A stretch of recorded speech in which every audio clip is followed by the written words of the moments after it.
print that handout if Maybe you're I'll a put it on pencil my and paper computer kind of somewhere. person, or you can Okay. just bring it up and All right. fill it in Thanks, Johnny. as a document. But that'll give you, the highlights to remember as we go through them. So if you see the pencil mark on there, that's sort of, I remember used to having a professor that used to stomp his foot every time he wanted me to take notes on something. This is the virtual stomping of the feet here. That this is something that's important to us, and therefore we think should be important to you. So you are here in this training class. Um, Again, the goal is to open your eyes to a different perspective on generosity, maybe something that you have, a way that you haven't thought about it. We don't care whether you're blue or red or left or right, or anything like that. Um, we don't care if you're rich or poor. Generosity is not about the quantity of dollars that you're able to give, and I hope to show you that as we go through. So you're here in this class. You can expect it to be an 8-week class.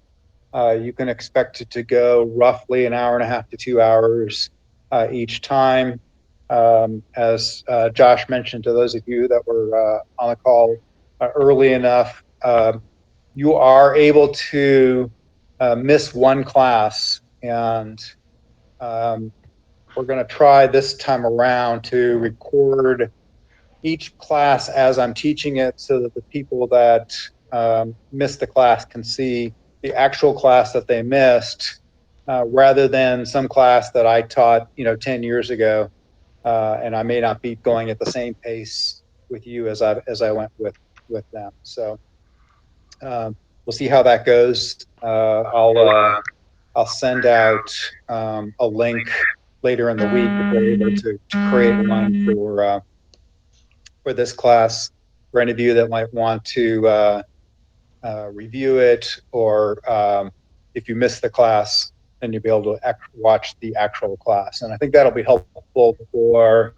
especially when we have people sharing, and you want to hear from, your fellow students. So rather than hearing from total strangers from years ago. So part of the expectation in this class, your largest homework assignment in the class is going to be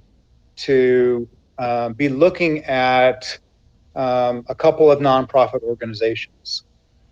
And as you've already noticed, the class that we're teaching is a free class.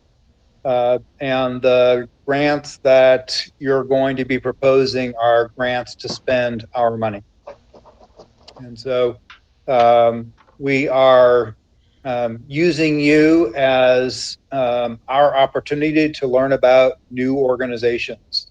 And I'm going to go into all that gory detail next week, but you can begin to think about an organization that's nearby, that maybe you don't actually know much about it and you want to learn something about it. If you are already actively working with an organization, then I would encourage you to pick a different organization and learn something about somebody else. Uh, we have a couple of different types of trips. Um, One is called a research trip, and this is an international trip. We currently have a team in the Bahamas as we speak, that are looking at the devastation caused by the disasters there in past years, and looking to help out the folks there. There's a team there now that's been waiting for a year to go, and I'm looking forward to hearing how that goes. But you guys will have the opportunity, if you complete all the course requirements, to go on a research trip that is international, that we pay for the vast majority of it. There is no guarantee that, in fact, I can probably absolutely guarantee that not everybody in this class is going to end up on the same trip. So if you were promised that, I apologize. If you guys want to all sign up for a trip, um, you know, it'd be great if you're all, together, or if you're in two different trips. We try to limit the capacity of a research trip to roughly, 11, 12 students. So with a group this size, we wouldn't want to take all of you on the same trip. It would reduce your experience on those trips. So, and not everybody wants to go to the same place. I've led a team to Haiti, where it was hot and muggy, and I had a great time there. I led a team to Siberia, where it was cold, and I like that too. But not every trip's going to be for everybody. So you'll get an opportunity to hear more about that probably in the last week of class. We'll go into a lot more detail, let you ask questions. No sense going into all that detail now because, frankly, there's a dropout rate, and some of you, are gonna, if you're not careful, are gonna miss out. So, especially last year where we weren't able to do any research trips. We ended up doing a lot of giving just from the board itself. So my boss, Steve Bray, you're going to watch a video from him in a few minutes. He felt compelled to, rather than pull back on his giving, he felt like we should be doubling our generosity in 2020. So we ended up um, doing way more grants than we normally do, and really having an impact in several key areas. And so that's one of the great privileges that I have as a member of the board here. So that's the four key things that we do at Giving University. I'm going to see if I can embed this video here. Will you let me know if you can hear it as I play it? Just give me a thumbs up. Doesn't look like. So. No, can't hear him. Me neither.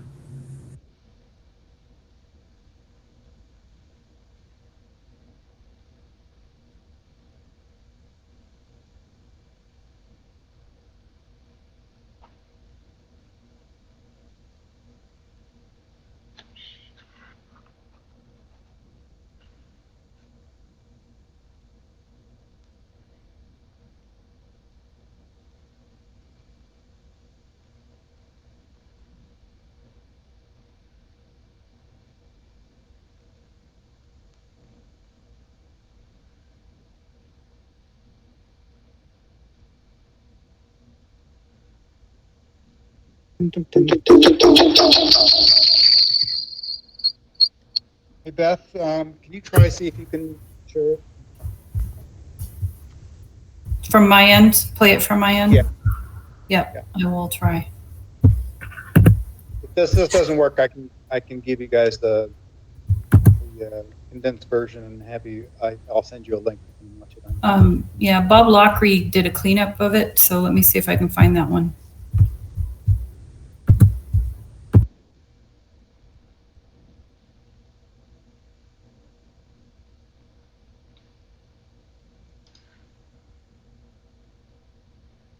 While she's doing that, did anyone have any questions on sort of the overview of what we do and the class? Any questions on the class? Yeah, I have a question. Go ahead, Lynn. So I just have a quick question about the course handout. So I know we're following along. Is there anything that we need to turn into you guys, or when will we turn this into you? No, it's primarily for your own benefit.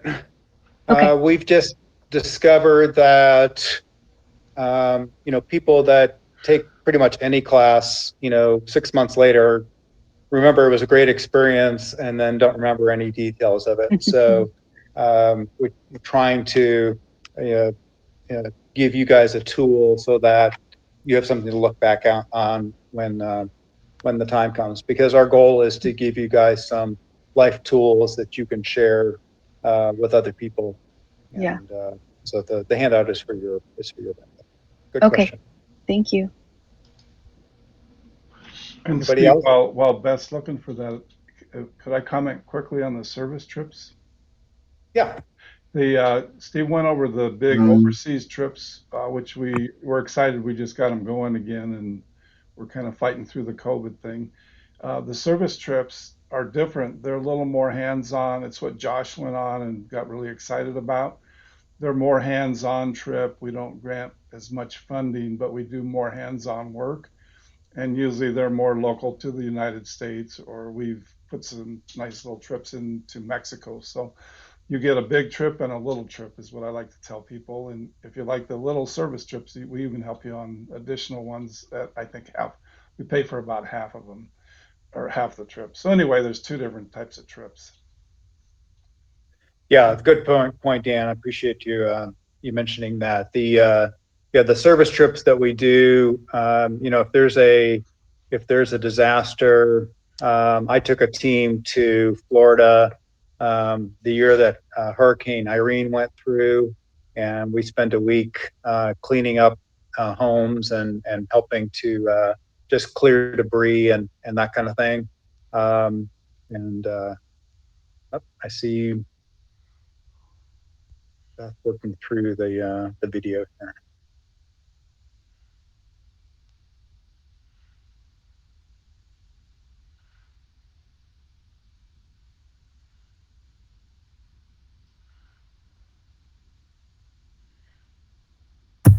Okay. Can you see the screen, or do you just see a half screen?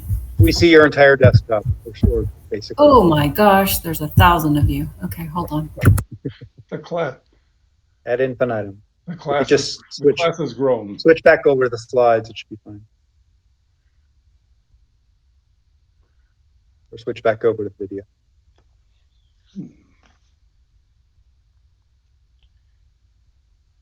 I opened my mouth too soon when I said we all know how to do video conferencing. Hey now. Okay, let's give it a shot here.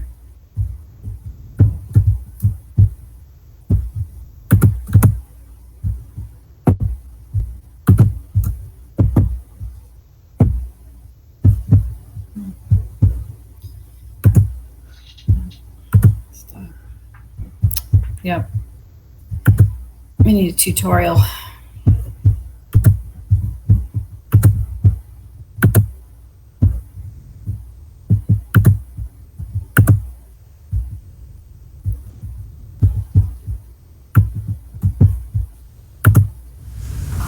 Hi, I'm Steve Bray. I'm the founder of the Giving University, and I want to welcome you to the class tonight.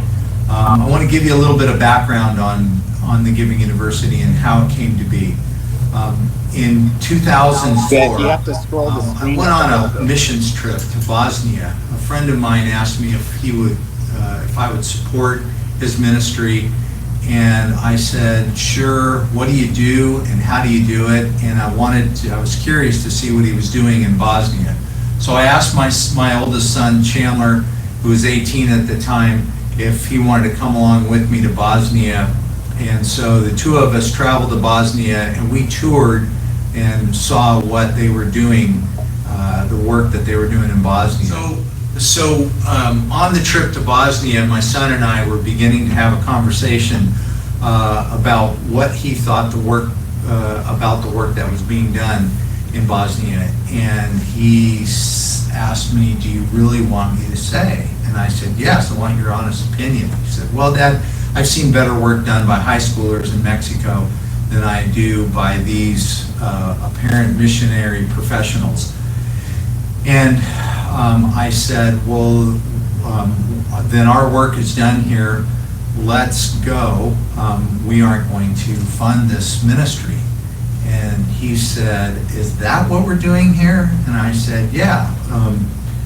How would you feel if you just gave the big check to Bosnia, but you really didn't know what they were going to do with it? And that began a conversation with not only my kids, but others about that, about generosity. And so along the way, the next following year, I took my second son to India, and they were doing such amazing work throughout the country, and they were helping orphans, and they were teaching the Bible, and they were helping the poor and putting people in wheelchairs and doing all kinds of work all over the place. And we found that we couldn't fund them enough, and so we came home and we really loved that ministry, and we began to fund that ministry. But I had sort of a heartache because I thought, well, what if my kids don't really want to do this with me over and over again? And the Lord gave me a really clear message that He wanted me to make it bigger than about my family or my kids. He wanted me to make it about teaching the attributes of generosity. So from that, I enlisted my employees, Steve Nameroff as our IT head, to help me write the material and begin to disseminate the material. So really, you're a part of, maybe this is the 50th or 60th class. I don't know how many classes we've done, but we take our students all over the world. You're about to be a part of what we deem as a class of conversation, an interactive class. We don't feel like we know everything. It's a learning class, and the dialogue is very important. Your attendance is very important because we can't have the dialogue. This isn't about just getting some material downloaded to yourself or doing a class online. This is about the dialogue and learning about generosity and finding your passion, and then finding out how to find good ministries and investigate those ministries. So the company that I run is called Power Plus, and we fund the Giving University 100%. We're not looking for donations from anybody. We fund it 100%. And then the students of the Giving University, they disseminate the information out. They tell us where the great opportunities are. So you're going to have an opportunity to find a local mission that you can make an impact on, and if it fits in your passion, we want you to tell us how it fits in your passion, and we want to fund that. So we're going to enlist you to help us fund local ministries and local homeless shelters and orphan care and all kinds of things that will be local. And then we have a global impetus as well. And so we will send you someplace in the world to find great global ministries or great global things that are happening, from anything from water wells to helping orphan care. So the point of this opening piece here is for you to understand the basis of this. We're not asking you for funds. We're asking you to help us disseminate the funds into great places. In Isaiah 58, if you read all 14 verses, it talks about the injustice that's happening in the world, and that it's godliness to bring justice to the orphans, to the widows, to the poor, to the homeless. And so that's really what Giving University is about finding great places to bring justice and to ensure that the money is going where it's supposed to go. And so with that, welcome. We appreciate your attendance and your dialogue. And if you have any thoughts or ways that we can improve the class, we would love to know those. So thank you. All right. I loved you mentioning my name. That's great. And Steve, Yes. the audio, So back. the audio was really good. Good. Good. Yeah. Beth, if you can just have the second video on standby, Which one? the Which man one on the did you street say? video. Man on street. Okay. Yep. Yeah. So just to give you a little bit more history of how I fell into this.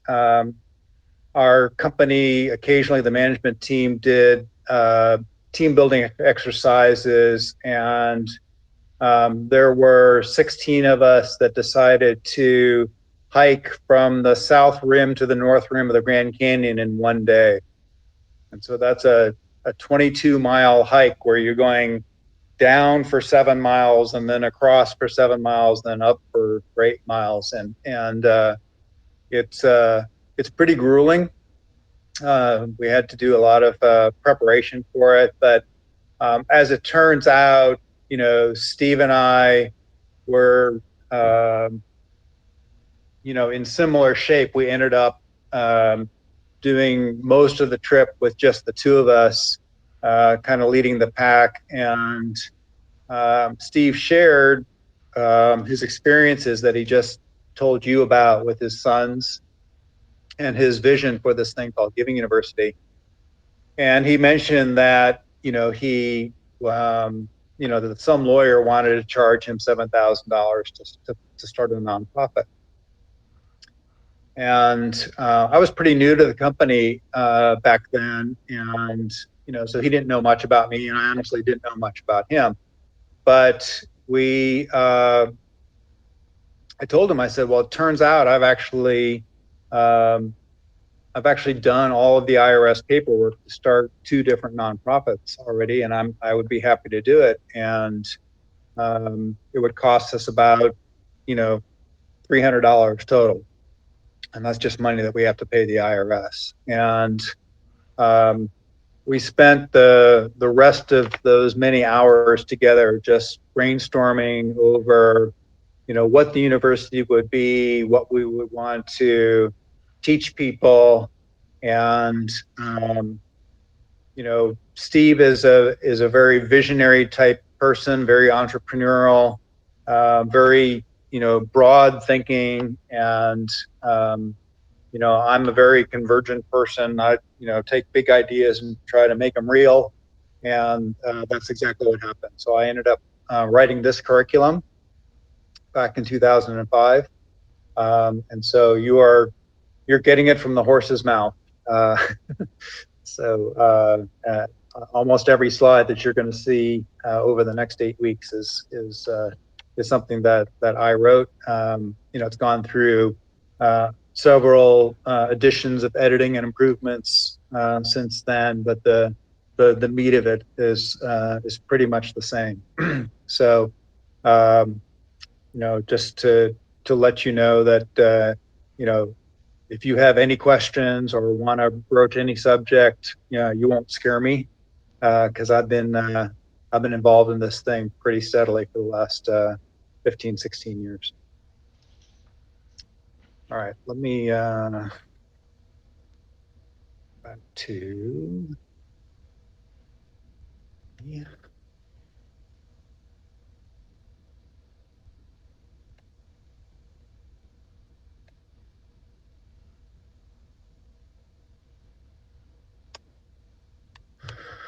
Okay, so you've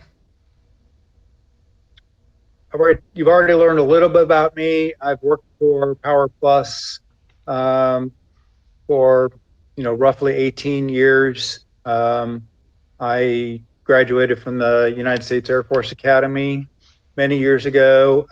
Served my country in beautiful Nevada, and then ended up in Orange County, and have been in my in various parts of Orange County for the last 30 plus years.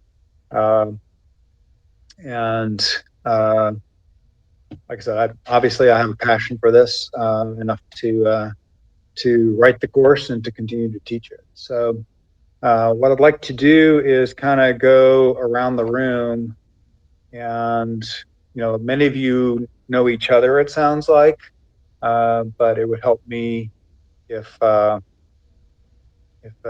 you give it a little chance to, give me 2-3 minutes about your situation and, why you're here and, what you hope to get out of it. So I've got an alphabetical list here, so I'll just head down the list. Can we start with Alexis?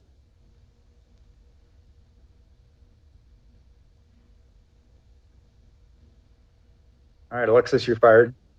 I couldn't get the thing off. Hi.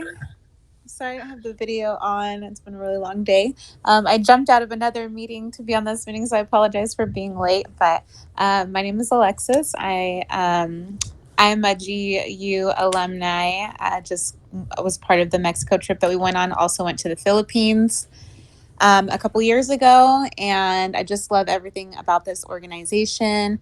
Gotten to know Dan pretty well, and so always a pleasure to serve and minister, do ministry out there with them and with GU and all the GU team.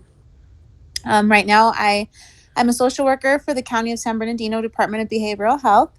I work for Homeless Outreach Program, and I've been doing this for about going on 5 years now.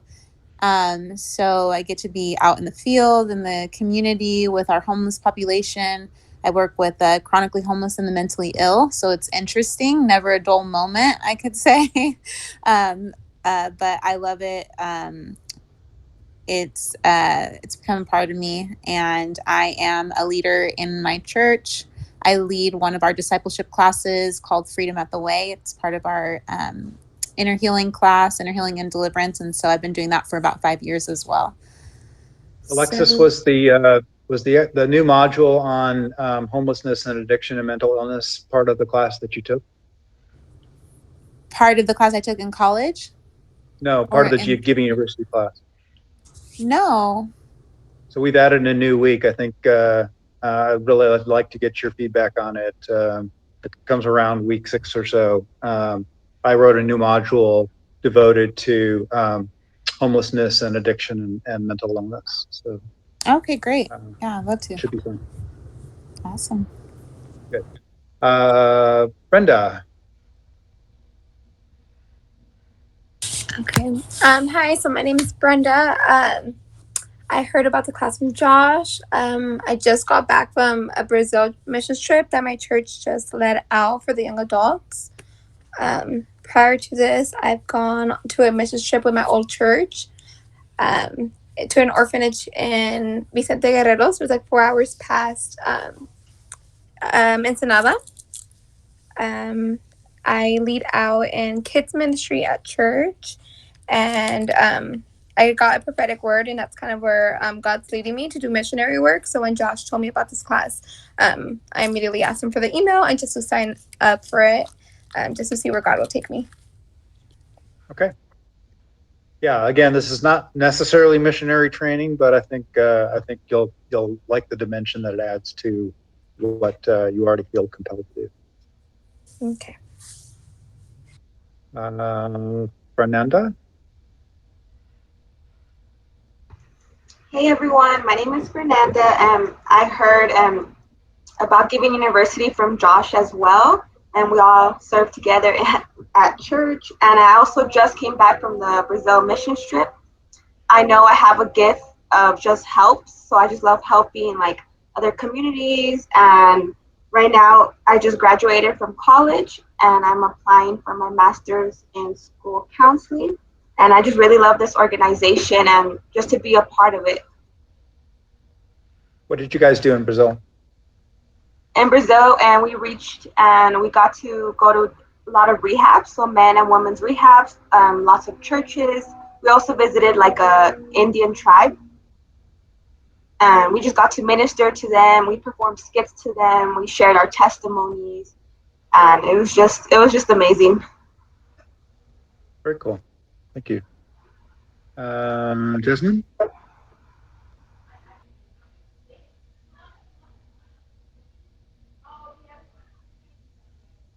Jasmine? You're muted if you're...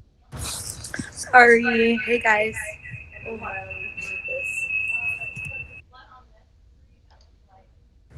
Are you Sorry, on I'm in the twice? same room with Vanessa, who's on the call.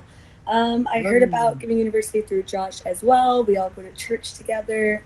I also recently came back from the Brazil missions trip. I recently graduated from Cal State San Bernardino with my bachelor's in social work. I work for my church in the accounting department. I'm super excited about this opportunity. Before working for my church, I worked for a nonprofit for several years. So I've always wanted to do community, work in the community. So I think it'll be a great experience. Thank you guys. What was the nonprofit that you worked for? Jasmine, what was the nonprofit that you worked for? I worked for Inland Empire United Way in 211. I don't know if you're familiar with 211. I'm familiar with United Way.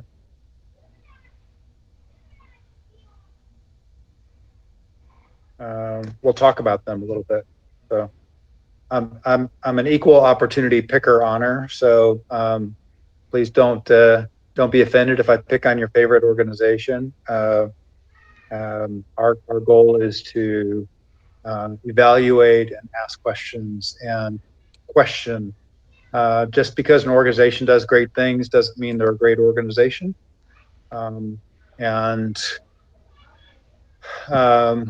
If you see two organizations that have similar missions, how do you determine, which is the better organization to invest in? And that's what we're all about. So we're not saying, I taught a class early on where somebody quit and she said, who do you think you are that you could say what's a good organization, what's a bad organization?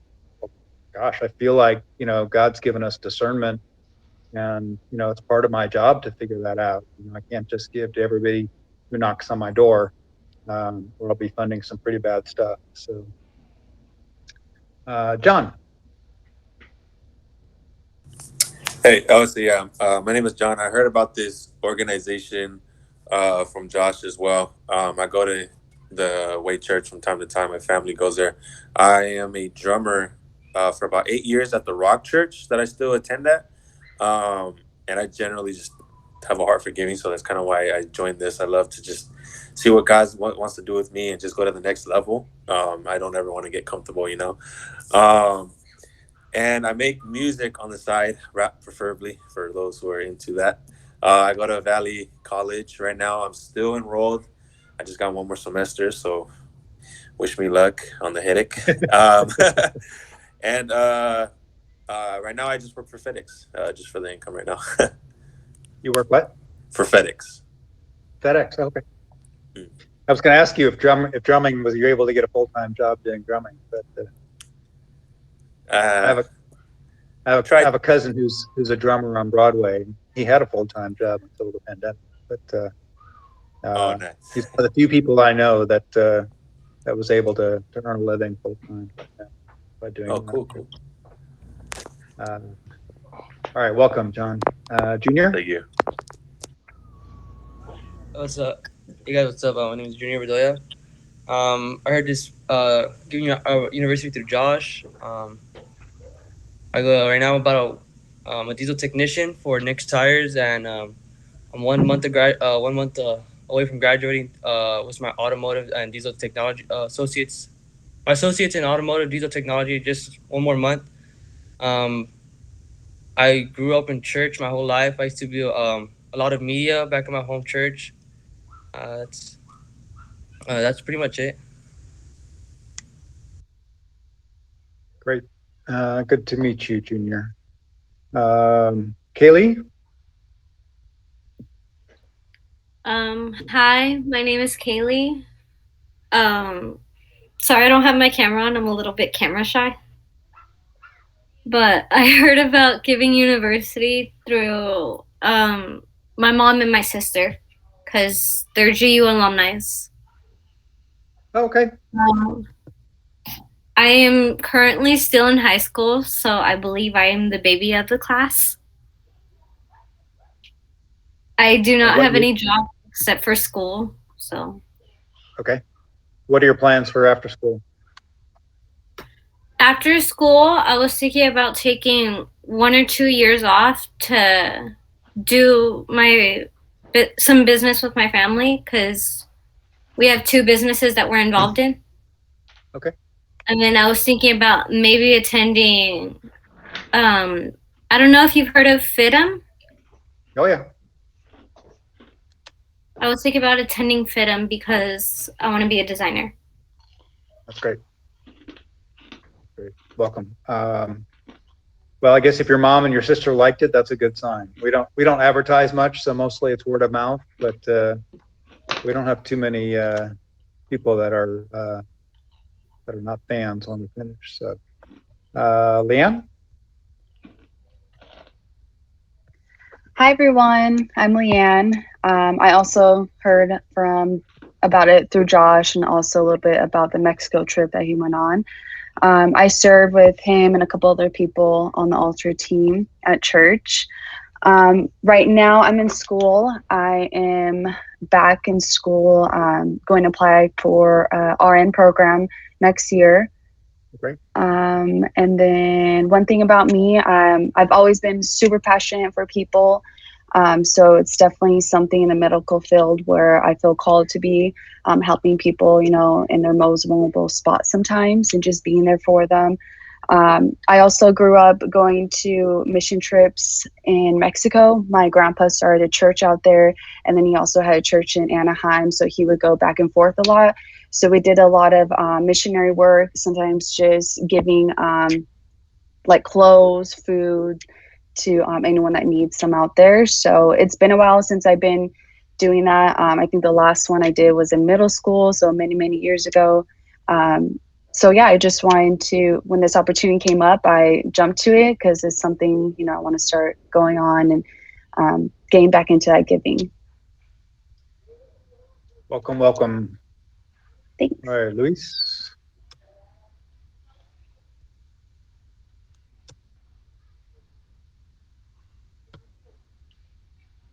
Luis still here? Yeah, I'm still here. I'm trying to. My name is Luis Lopez. I, I, hmm, I, my old church. I traveled to missionary trips for my old church, Colombia, all over Mexico. I've gone through, went to Miami a couple of times with my church, and Texas as well. And right now, I just finished from 3 years ago. With live production and film production and photography as well. And I volunteer at the church at the Way with as well, where I met Josh and everyone else from the Way. And I do. I'm one of the leaders for one of the ministries as sound tech and photography as well. Great. Good to meet you, Luis. All right, I've got initials here. M. Hi, my name is Maylene. So I haven't changed it. But I also heard this from Josh about Giving University, and I was like, what is that? But I love how it's about giving, and that's literally what I love to do. I mean, God gave so much for us, and I just want to give it back. A little bit about me is I'm currently in school right now. I just decided to go back to school. But right now I work as a barber. I cut hair. Yeah. That's lit. Welcome, welcome. John's also a barber too. Yeah, that's what she said. That I was like, oh, I'm a barber too as a hobby. So I seen your eyes light up. Barber and a rapper. All right. I do a few things. All right. I know you told me your name, but I didn't write that. Is it Nob? Yeah, it's Nam, so it might be a shock to Josh. But so like for me, it's tomato. But Namdi is like something I just like made it easy for people to say. So I don't want my mom coming here saying my name and then you guys are like, oh, you know. So you pronounce it Namdi, just to let everyone know. Josh is like.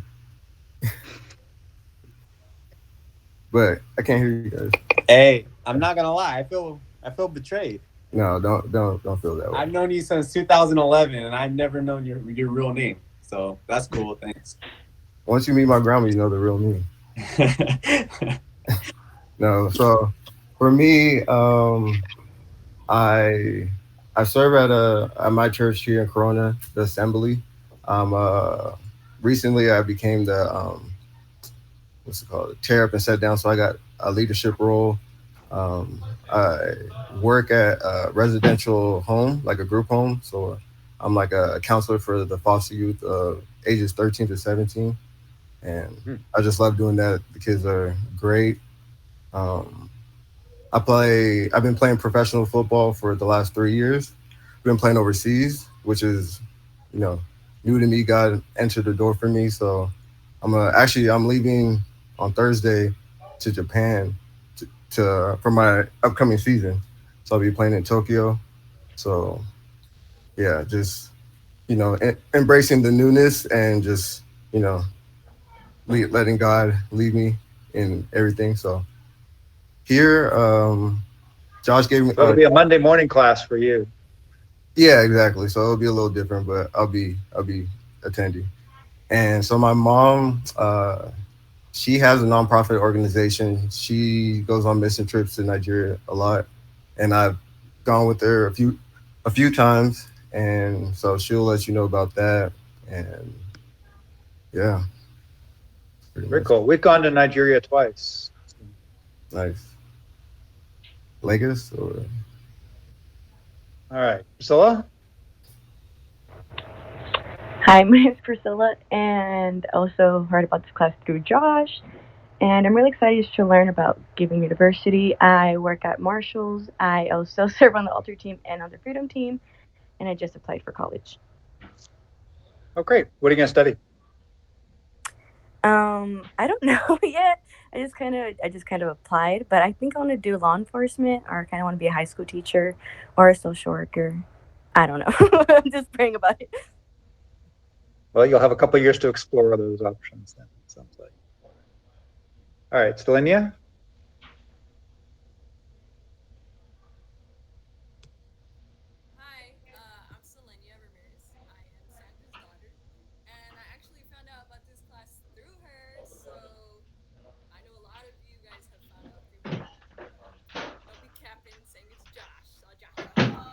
Hey, why are you throwing shade already, Selenia? Sheesh. Sandra, get your daughter. I go to UCR. I'm not working right now, but I do car detailing like part-time here and there. But I go to UCR. I'm a senior now, and I serve in the youth. I used to, but I'm gonna get back into it, and children's ministry too.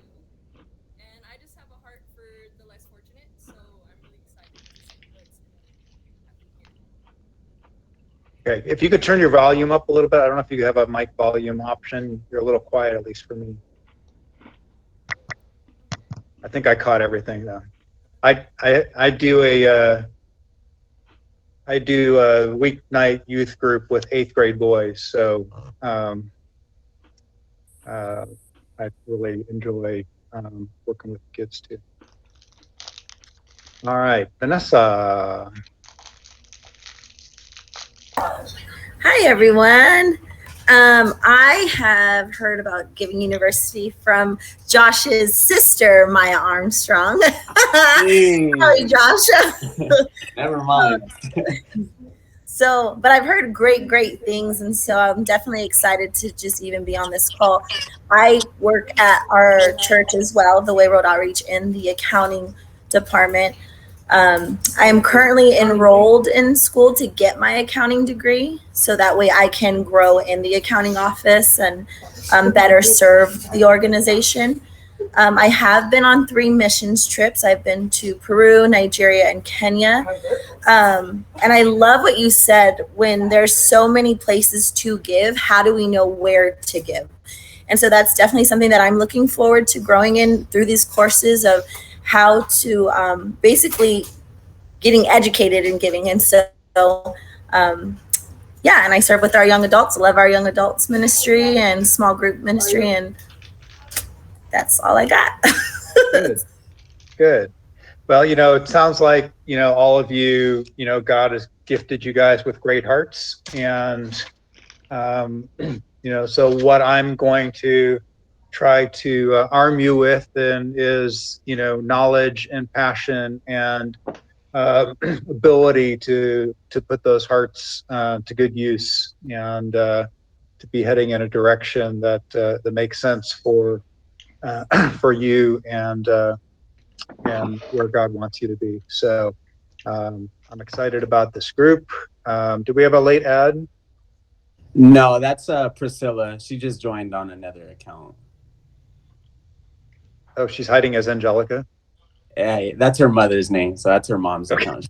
It's because I have that Hemet Wi-Fi, and so I had to sign on her computer because it has better Wi-Fi. You guys are just trying to confuse me. Steve, if you don't mind if I say something really quick. Go ahead, Josh. But I love that if you guys heard the other Steve talking when he was talking about how he founded Given University and the ideology behind it, is he was mentioning Isaiah 58, which talks about God caring for the orphans and the widows. So you think about people who truly suffer and are lacking are orphans and widows around the world. And that's God's true heart, that he loves them. And so this organization, they have that heart of God. But what I love about them is they don't just exclude this. Like Stephen said, they don't just exclude this to people who only are religious or Christian. They don't care who you are, what you believe in. They just show the heart of God throughout the world. And that's what I love about this organization. They just look to help. But what they teach you, Stephen's curriculum teaches you, is how to have discernment, like he mentioned, when you're giving, when you're helping. They don't just write a check to anyone. They make you show proof and evidence of what you're doing, the impact you're truly having, if you're hiding anything, if you're really just doing things on the side, or you're just upholding an image, but you're really at the core, you're not a organization who's having a true impact. They teach you how to discern that and how to tell the difference between an organization who has a true impact and who doesn't. And like I said, they just show the love of God and the heart of God throughout the world, and they don't discriminate. They let anyone come on the trip. The trip I went on was a service trip, like Dan was mentioning, and we're up at 5 a.m. We're painting buildings. You're messy, you're dirty, it's hot, it's tough, but you're helping others. You're giving to others. It's not about you. It's not about how you feel or what you care about. And the reason all you guys are on here is not everyone has that heart. All you guys do. Everyone in here serves in some type of way, and everyone in here has the heart of God, and everyone loves God. And that's why all you guys are in this group. So I'm excited for you guys. You're going to learn a lot, and I'm just super excited for this class. Yeah. So with your guys' permission, I will, I'll treat this class a little bit differently, a little less evangelism, a little more discipleship. Josh, talked about Isaiah. I think, James chapter 4 says exactly the same thing. Religion that is pure is looking after widows and orphans in their distress. And that's a big passion of ours. Was it Namdi was working with foster kids? Yes. Yeah. So we, Giving University partnered with an organization. We actually bought a house and helped set up a home for emancipated foster boys, because a lot of foster kids, when they reach 18, they didn't really get life skills.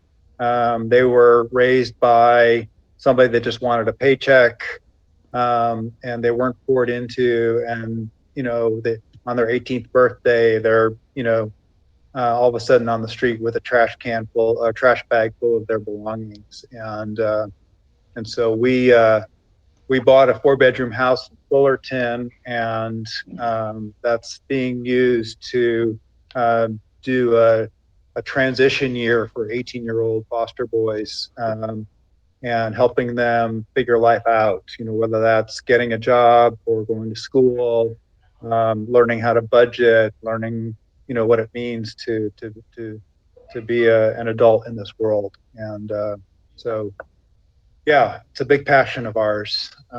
So we'll get into some of those details as we can. Yeah, I just want to piggyback off that. The organization I work for is new alternatives. And so, like how you said, like when they're 18, that's just the age that, you know, the law says you're adult and all that. But they're most of the time they're not ready. So with like, at least for what I know, we have a transitional housing. It's from 18 to 25, and to be eligible, you have to either go to school or have a job. So it's a good opportunity for them to like grow and understand the world. And for them, which is really good, which is a good idea. So they have to pay rent like $50, right? But you can put as much of rent you want because you got to pay as you live. But after however long you stay there, all that rent money comes back to you. Yeah. So people come back with 20,000, 50, you know, like, so it's really nice. That's a great program. Sounds like we're kindred spirits there. Thank you. Mm-hmm. All right, let me switch back over to, by the way, I'm the Chief Financial Officer for Power Plus. So, you know, high five to the accounting department. That's on the group here. Let's see.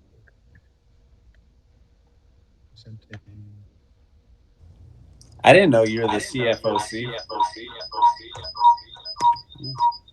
Yeah, technically CFO, CIO. So all the accounting department and all the software developers and Dan and Johnny all are in my group. So yeah, and I love that. So okay. So what I want to do is just have you grab a piece of scratch paper or grab your phone, notepad on your laptop, whatever it is. What I'd like you to do is spend a minute or two creating your own definition of generosity. And we're going to kind of spend the rest of today talking about, what generosity really means, and just getting to the point where we're all on a level playing field and kind of have a sense of where we're coming from. We'll get into some fairly controversial subjects right off the bat here. So it'll be interesting. So go ahead and take a minute, jot down your personal definition of generosity. I'm going to pick on several of you. Those of you that are afraid to show your face, those are the people I pick on the most. So, even if you're having a bad hair day, it'd be great to have you on camera.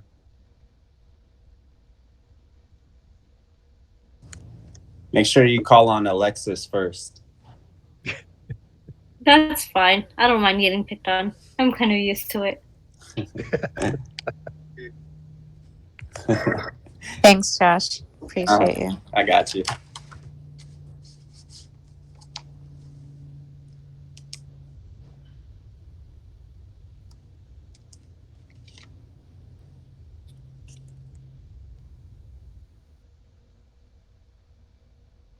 Obviously, if you're an alum, you don't have to give us the official Giving University definition. Who was it that's already taken the class? It was Alexis and Josh. Is it anybody else? Alexis, who was your group leader at the Philippines? It was Jaime. Oh, there you have it. And he's involved in your church? Yes. Yeah. Me and my best friend were the admins for that trip. Okay. And somebody from the Brazil trip, how did you guys fund the trip?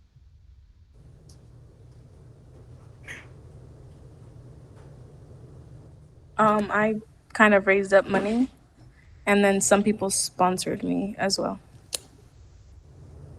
Okay, so you guys were on your own to figure out how to pay for it? Yes, we had to figure it out.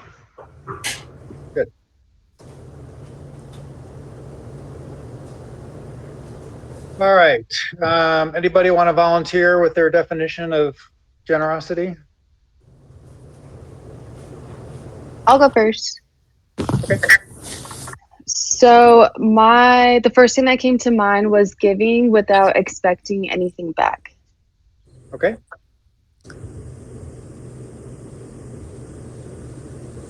A good verse in scripture about that, which we'll probably get into a little bit.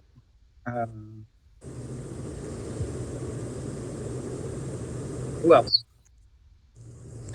I can go. I would say mine would be giving selflessly to the less fortunate or those just in need. Giving to those in need. Yeah.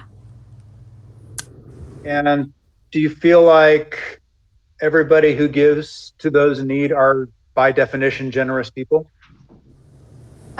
Not necessarily. It depends on their motive, but kind of like what Leanne was saying, like kind of you're giving without expecting anything in return, without like praise or anything at all. It's just giving from your heart.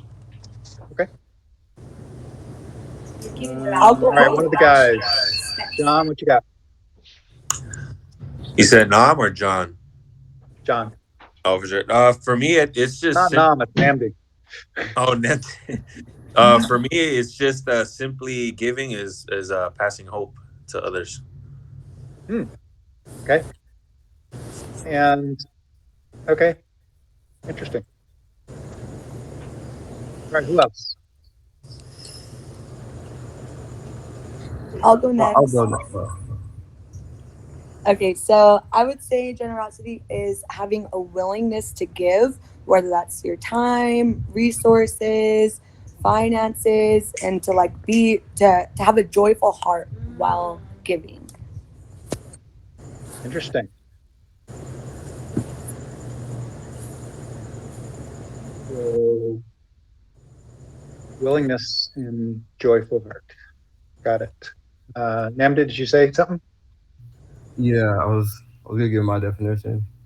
Well, I kind of went with to give with the heart of love in order to change a situation into joy or justice. That's great.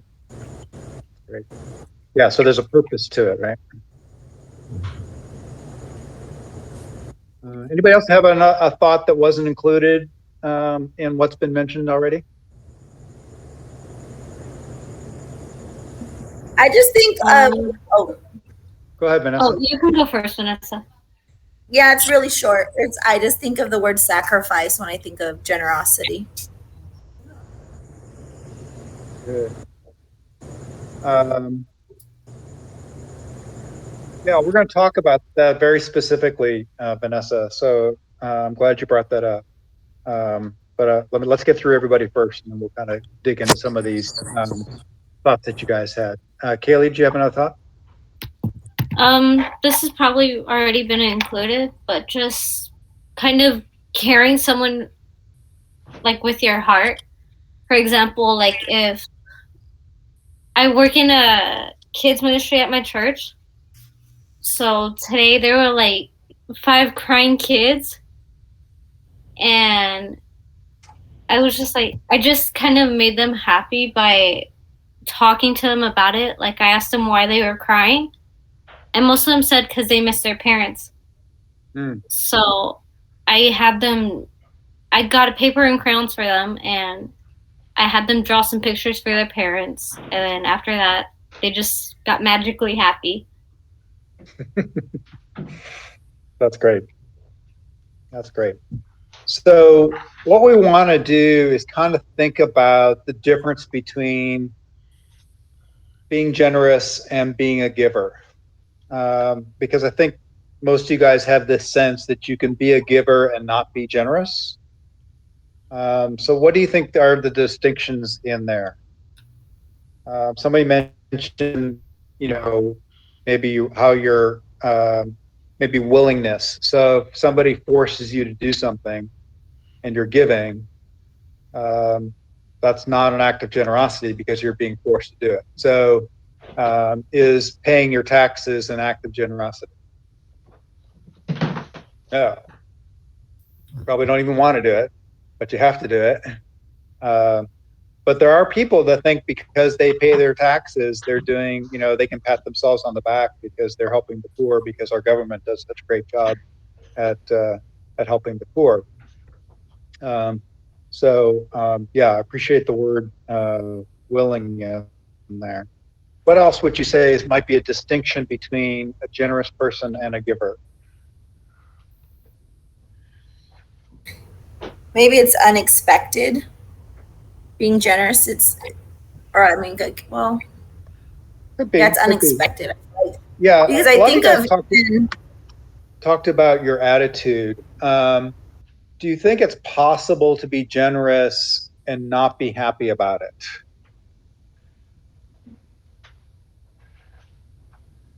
So if that's possible, then I don't want to put it in the definition that you have this generous spirit, which we kind of use in churchy terms and say, gosh, they have this spirit of generosity. But we're going to talk about we're going to devote an exercise to motivations behind generosity. So there are people that are generous for the wrong reasons, but yet they're still generous. And yet it's still valuable for them to be generous. There's still a benefit to the people that are on the other side of their generosity. And I wouldn't want you to say, well, gosh, I'm really feeling it, so therefore I'm not ready to be generous, because I don't think that's what we're called to do. So, but certainly the notion of a willingness to do it. So when you look at, I don't know, Bill Gates gives away a couple $1 billion, doesn't have any faith. Is he a generous person? Yeah, he's devoting the better part of his life to trying to do things that he's passionate about. We may disagree with some of his some of the things that he's doing, but if you think about it, he is a generous person, and we shouldn't question that. We may just want to see him come to know God, but there are certainly people who are passionate and generous that don't necessarily have that piece to it. So let me switch over to the official Giving University definition here.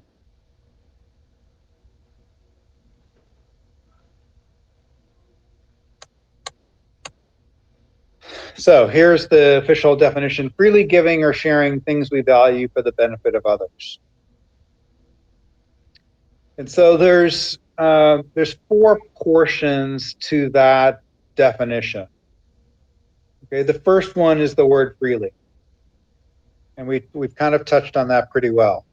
So if you're doing it because mommy makes you do it, then you're not being a generous person. You're just a giver. Okay. Second thing is giving or sharing. So it could be something that looks like a loan. It could be just something that you're letting somebody borrow. That can still be an act of generosity. The third thing is things we value. So what do you guys think are the most common ways that people who generally are not generous end up giving for? What do you think? Where do you think are the most common ways that sort of a generally selfish people will find and do something, semi-generous? When and in what circumstances are they doing that? Do you mean like practical things? Yeah. Like in fundraising, if people like the kids are fundraising, maybe someone who's not really that generous may participate in that. Is that I love the guys that that do the golf events. Mhm. Yeah, I'll you're going to do a golf fundraiser. I'll go play 18 holes and Right. give $10 and think I'm a generous Right. person. What else? I would say maybe like for a tax write-off. Yeah, we're going to talk about that in our motivations, but it's actually bad math. But hold off on that thought until next week, or the week after, I should say. But yeah, it's more of a motivation than yeah. But I agree with you. There's people that look on December 31st, panic about their taxes and say, what can I do to reduce my taxes? Maybe I'll write a check to my favorite charity and get the tax write-off. Good. Anything else? So the two that we've discovered are the most common ways that people who are generally not generous will do an act that they consider generous. One is during disasters. So the tsunami, hurricanes, those kinds of things that get a lot of media attention. What do you guys think? Why does that become something that somebody's generous towards when they're not generous towards, widows and orphans? I think the pressure of even society. Like if everyone is doing it, they may feel like, okay, this is what everyone else is doing. So if I want to be looked at as a good person, or I'm going to participate in this giving back. Yeah, Fernanda, what do you think? I think if it's like something big that's on social media, if they give, it will be like more attention for them and more publicity for them. So maybe that's why they will give. They will give to things that are on social media that are on the news.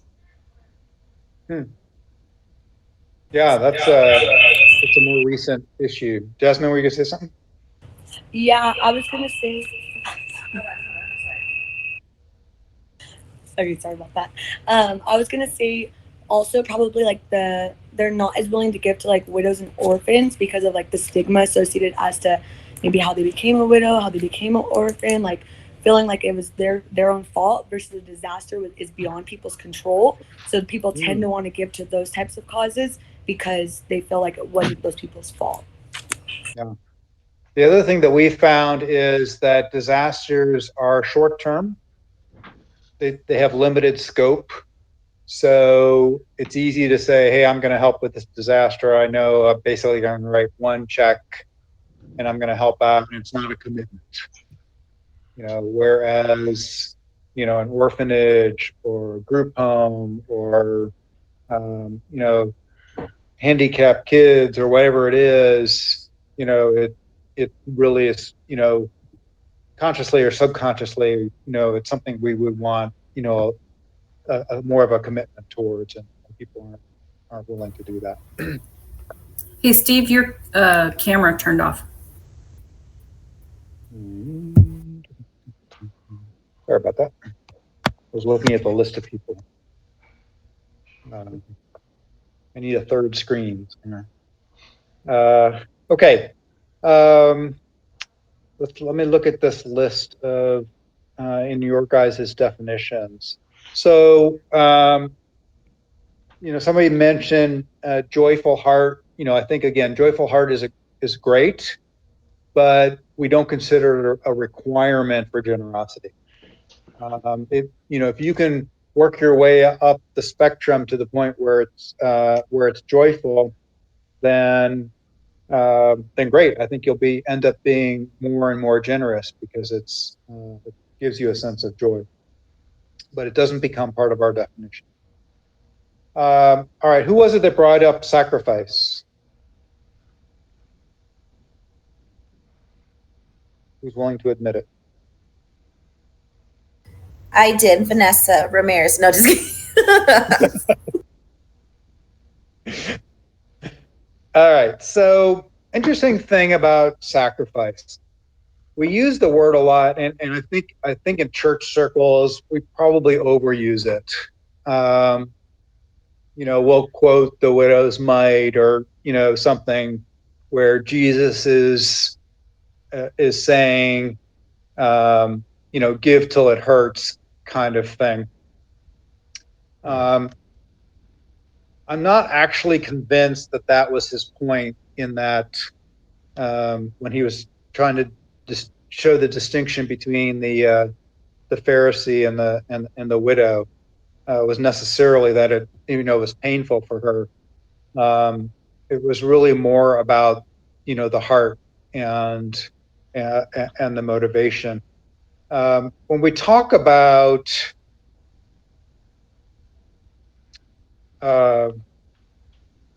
being joyful, um, one of my goals is to help you guys see the value in generosity, the joy of generosity, the rewards of generosity.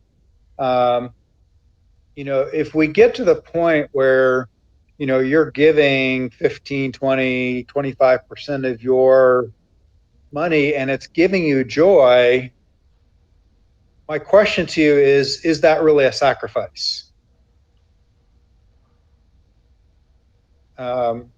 So it may seem like you're giving something up. So in the sense of, well, I could be going to Europe, but I'm not. Instead, I'm doing this. But you're not doing it until it hurts. You're doing it because it doesn't hurt, or it hurt if you didn't do it, it would hurt more. So I would encourage you guys to just meditate on that a little bit, on this whole word sacrifice. There was one final sacrifice that was done 2,000 years ago. The sacrifice is over. We have the privilege of just doing the Lord's work. And when we're in His will, I don't think there's any sense of feeling like we're missing out on something else because we're doing it. So be thinking about that. That's good. Okay. So when we first wrote this course, we tried to focus mostly on the money aspects to it. And a lot of the course is going to talk about the money aspects to it, but we're not limiting the definition of generosity to just giving of your money. But what I don't want people to do is to think of it as an either or. I had people in my early Christian, I became a believer when I was 19 years old. And in that time, people were saying, well, you could give 10% or you could give 5% and work 5 hours a month in volunteering. And, that would be good enough for God. And, I'm not, because you guys are an advanced audience, we may talk about the tithe a little bit towards the end. I'm just saying 10%, just to throw a number out there. But whatever you decide to give, you want to be thinking about both your time and your talents and your possessions, your money. It really isn't an either or.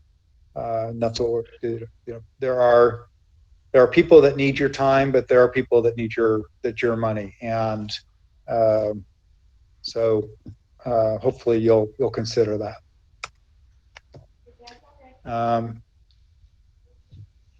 Joy is great. God loves a cheerful giver. I'm not saying that it's a bad thing. It's not a bad thing. It's a great thing, but it doesn't become part of our definition of generosity, because I don't want it to be a prerequisite. Oh, I'm not feeling joyful, so therefore I should probably not give. God loves a begrudging giver too, I'm telling you, because he'll work on that. It's a lot easier to turn somebody from a person who gives but really doesn't like doing it, and then they see what the results of it are, and they get to see the benefits, and that moves them along. And that's a lot easier move to make than for somebody who doesn't give at all, and all of a sudden you're trying to make them give a little. That's a harder wall to get over than the person that doesn't have joy. So don't let that stop you from being a generous person. Questions or comments on that? So we'll be saying freely giving or sharing things we value for the benefit of others.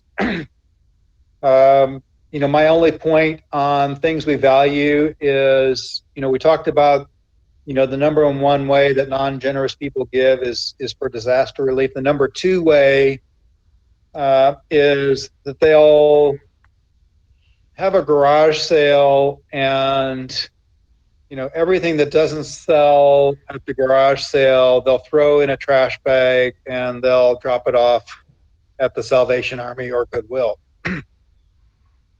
So is that an act of generosity?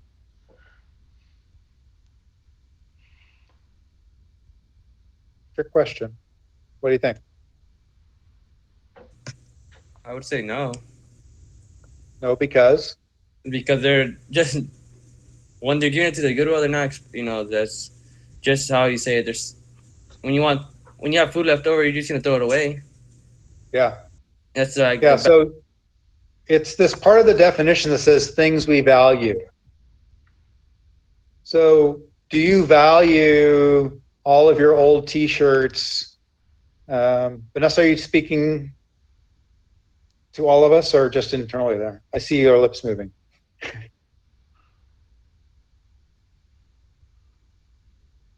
Yep, she must be having a private conversation.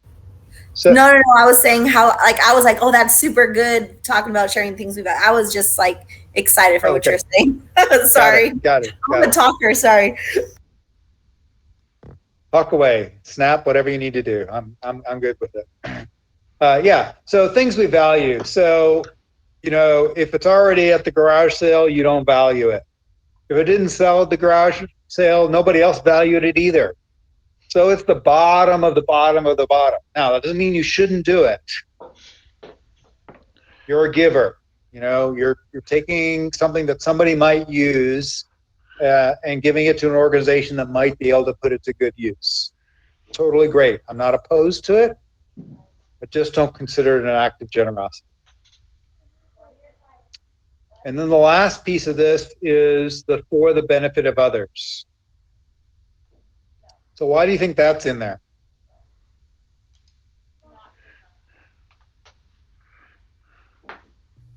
What would be the opposite of for the benefit of others be? For yourself. What's that? For yourself.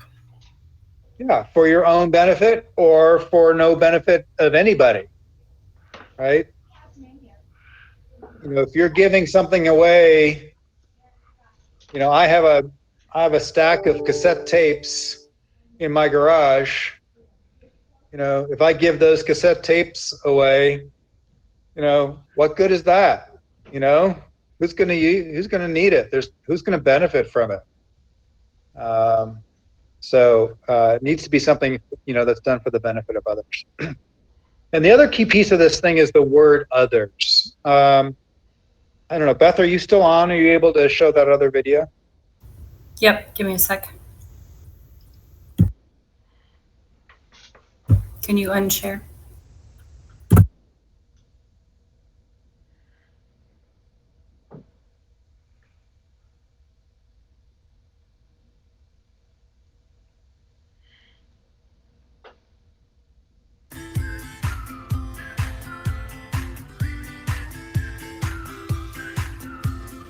Well, generosity to me is being able to give up something that's important to you, or give up your time and go and help someone else out, whether that be something tangible like money or something, emotionally. The act of being kind and giving. Generosity to me is giving. You can either give your time, you can give somebody something materialistic, giving of anything to someone for kind reasons or of need. Giving to people in need. What I do with life, giving something back for what you get. I'd say generosity is a characteristic that more people should probably have because it really benefits a lot of people. Generosity is giving to others and helping other people. I can't! Generosity is giving to other people when you don't need to necessarily. Just kind of out of your heart, you just giving out something to someone else because you think you should. Under certain circumstances, yes. It depends on the situation. Sometimes I'm not as generous as I want to be. I think I'm kind of generous, but I could improve. I would consider myself a pretty generous person. Growing up in a family with a younger brother, I did take a lot of time to share things with him. I am. I give a lot to my family, and I give my time to my church and to some different charities when I can. Yeah, I have been all my life. I'm trying to give back to the homeless. As soon as I get it going, I'll get it going. I think I'm a generous person because I tend to share with my friends a lot, and I'm not very selfish when it comes to my belongings. Yeah, I think so. I like helping other people and giving other people.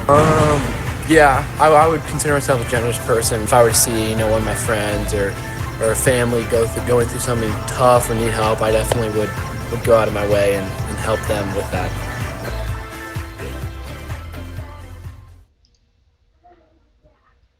Thanks, Beth. What do you guys think? Those were random people on the street that we filmed about several years ago. What did you see that was maybe a misconception of generosity there? That it's just about sharing your belongings. Like yeah, your and who were they sharing with? Huh? Who were they sharing with? Their family members. Yeah, the one guy was like, well, yeah, I had a little brother and I shared with him. So does that make you a generous person if you share with your little brother? Oh, that makes you a family member. Sorry, it reminds me of like a little kid just basically saying, no, this toy's mine. And then they just randomly start sharing, and they consider themselves, they're like, as soon as someone says, oh, you're nice or you're generous, they'll just automatically say that they're a generous person. Yeah, it's interesting. Most people consider them, the average person will consider themselves generous. It's like driving, people say, what's the average rating of other drivers? They would say 5. But if you ask, what do you consider yourself? The average is 8. Everybody thinks they're an 8 and everybody else is a 5. Generosity is kind of the same kind of thing. People think they're generous because they're nice to their friends and family. So when we talk about, for the benefit of others, others means outside of your friends and family. Others, like out there. My goal is, to have you guys see that, we kind of live in a selfish, self-centered world. People are worried about themselves and their family and their close friends. And, we need to be an other-centered world. And so that's what generosity is all about. Great. All right, I'm going to fast forward a little bit here. We've covered most of the stuff that I want to cover. I'll go back to it if I need to. But I'm going to go back to this. But in the interest of time, I want to get through this. All right. So another exercise for you on your piece of scratch paper is we're trying to come up with a set of categories of people that are deserving of generosity. So broad categories. So I know a lot of people say my passion is children, but not every child is deserving of generosity. So what is it about that child that makes you want to help them? So spend a minute or two, see if you can divide the world of generosity into, 5 to 12 categories of types of recipients of generosity, people who need your generosity.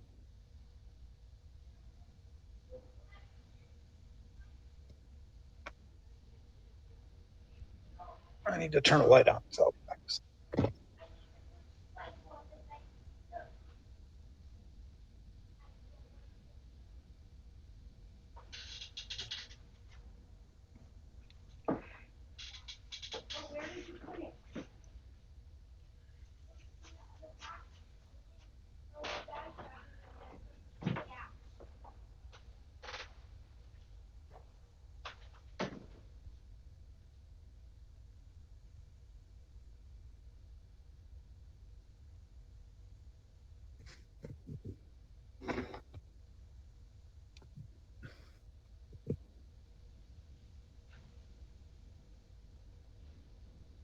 All right, let me see. Who are some of my quiet people?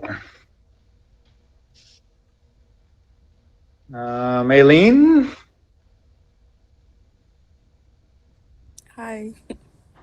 There you are. All right. Give me one broad category of people in need of generosity.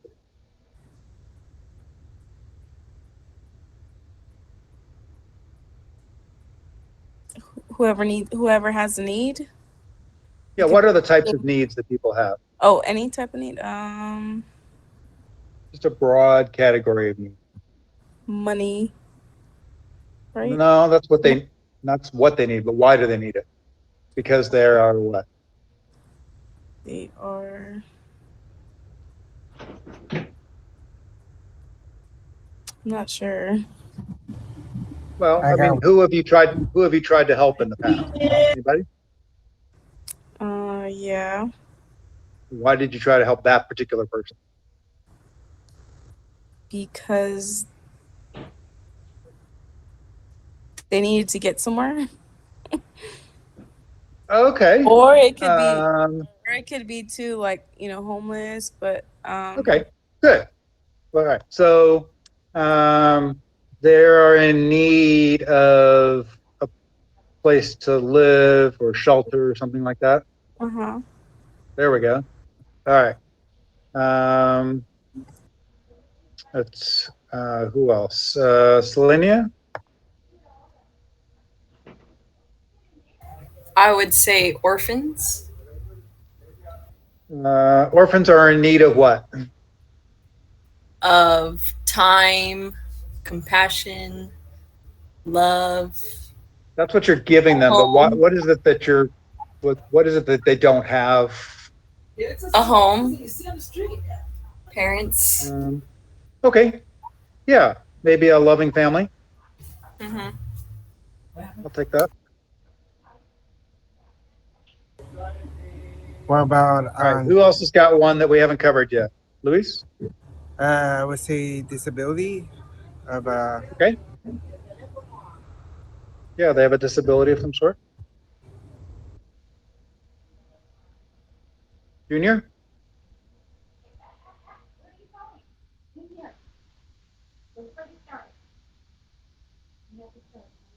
Junior. right, counting you absent.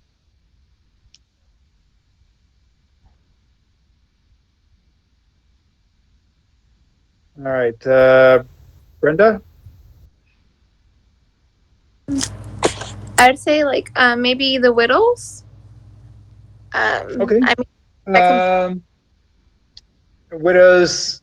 So we've already got like shelter and loving family. Is there something else that a widow might need that is different than just being a type of person? God is so ugly. What is it you might help a widow with? Because she's what? like if she's lonely, so she just needs like somebody like to talk to. So you like give your time of their need with anything like around the house or just like wanting to spend time with someone. Okay. There's Junior. Sorry, I had my roommate just is moving in right now, so I had to go find him. I'm sorry. So Josh, I texted Josh. I had to go find him, but Yeah, he did. He did text me. yeah. So I was like, I just found him real quick. So Okay. yeah. So sorry. All right. I apologize. All right. Well, listen in. We'll get you caught up here. Let's see. Who else? Priscilla? I would say the homeless. I think that they really need someone to talk to, someone to love them, and just a friend, you know. Okay. Anybody that's different from widows, orphans, homeless, and disabled? I cut. Oh, go ahead. Go. Oh, okay. It's okay. Go ahead, John. I'll go after. I would say lending or giving somebody something that you have that they can't afford. Is that kind of Yeah, different? but what is it that they're in? What is it? Why are they in need of it?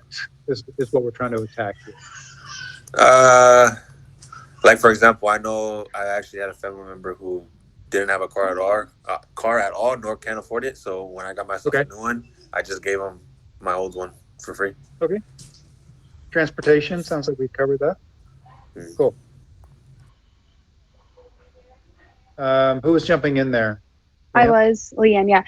So two I wrote down that were kind of different. I said access to water because, you know, they could be living in an area where they don't have access or they have to travel to get access to clean water. And another one I put was access to medical care too. Yeah. People who are sick are in need of generosity. I got another one. Essentials.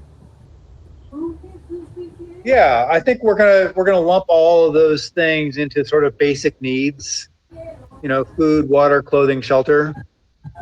Yeah, good.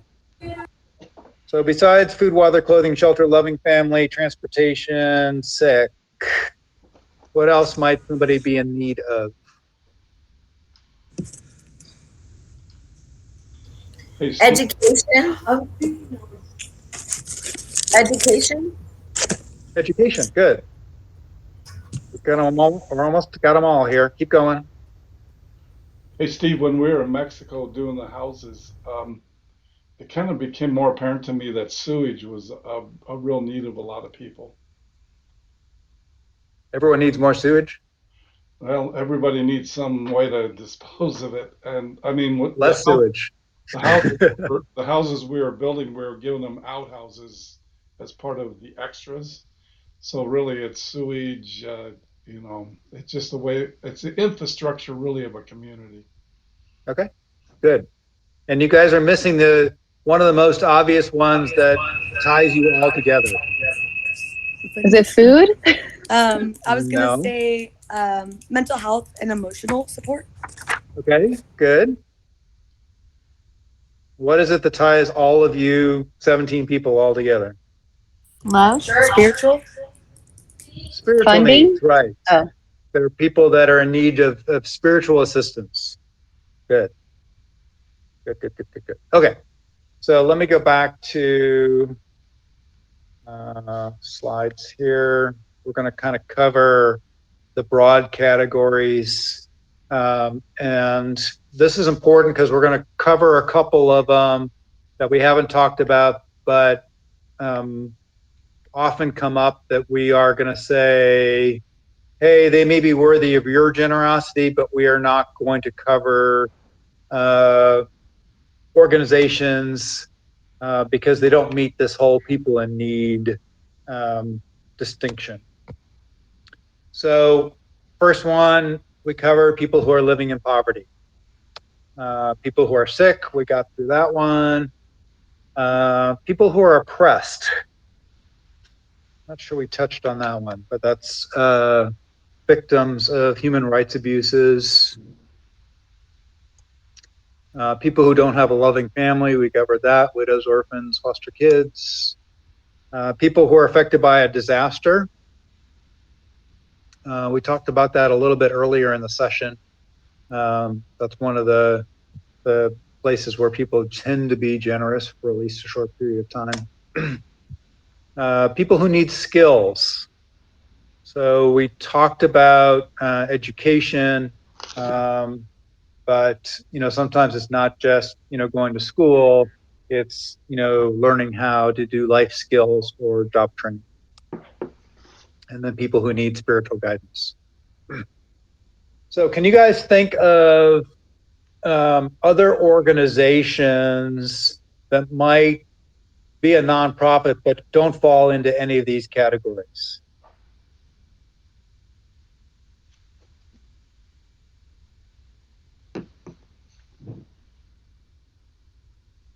Jasmine, was that your lips moving? Oh no, sorry, I'm just thinking. Okay. Well, if I take out the word people, notice all these start with people.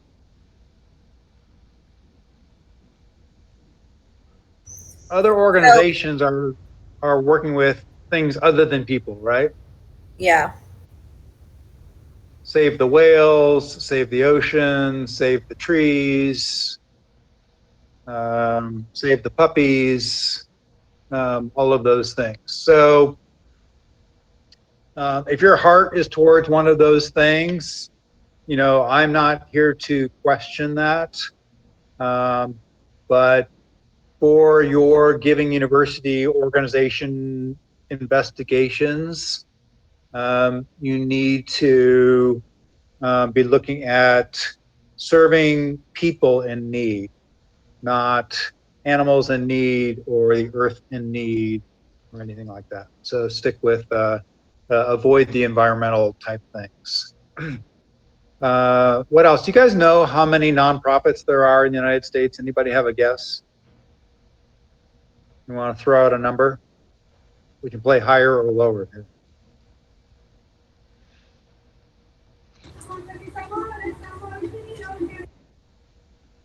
I didn't hear a number. 1,000. More than 1,000. I'm going with 1.5 million per Google. It's actually a little bit more than 1.5 million, but extra credit for looking it up. So, yeah, interestingly, there are 1.6 million nonprofits in the world. Every school, every university, every hospital is a nonprofit. Technically, Harvard is a nonprofit. Is Harvard worthy of your generosity? Well, I got to tell you, they have $3 billion in the bank already. So they may not be in need of your generosity.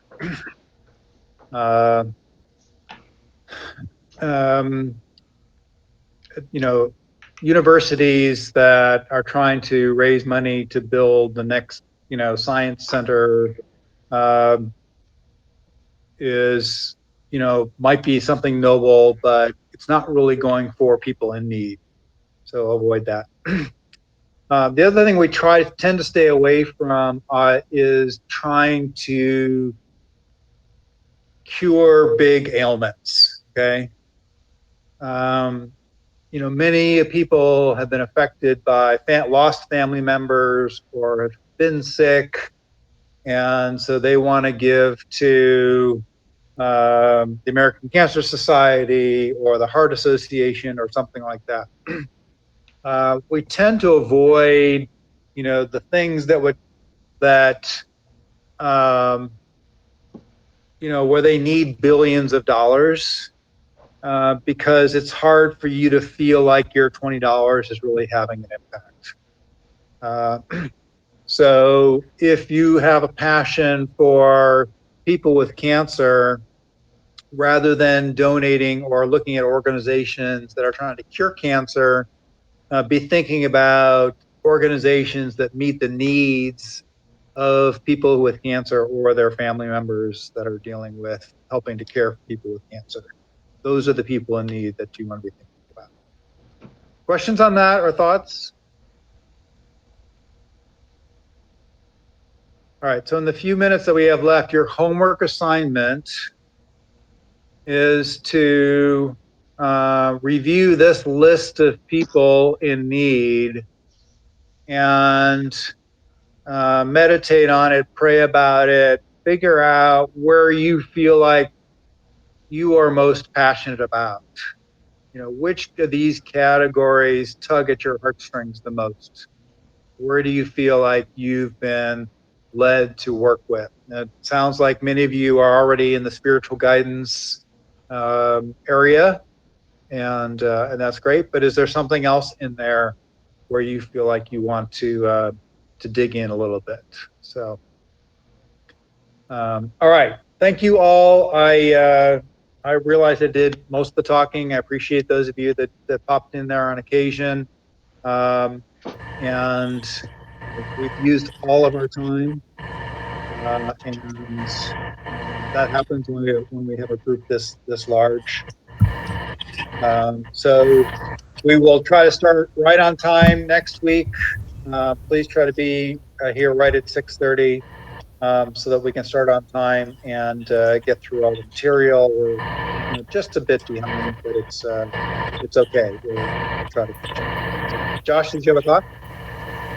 I'm sorry, did you say what? Did you have a thought? I saw you unmuted.